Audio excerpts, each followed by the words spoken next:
informan desde el Ministerio de Defensa, los OPB ARA Contraalmirante Cordero y ARA Piedrabuena zarparon desde Ushuaia y Mar del Plata respectivamente para operar bajo la órbita del Comando Conjunto Marítimo en la vigilancia y el control de nuestros espacios de jurisdicción nacional.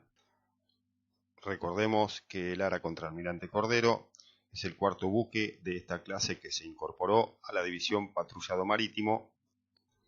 mientras que el ARA Piedrabuena fue el segundo de la serie de 4 patrulleros oceánicos multipropósito de la clase Goldwyn 90 que fue incorporado a la Armada Argentina, y el primero fue el ARA Bouchard.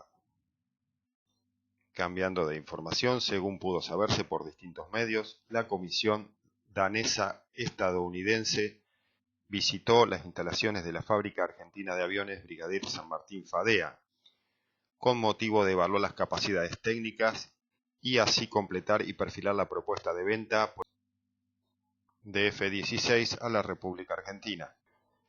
En días previos, la misma comisión habría visitado la Sexta Brigada Aérea de Tandil y el área material Río Cuarto, donde pudieron familiarizarse con las necesidades y requerimientos de la Fuerza Aérea Argentina para operar dichas aeronaves.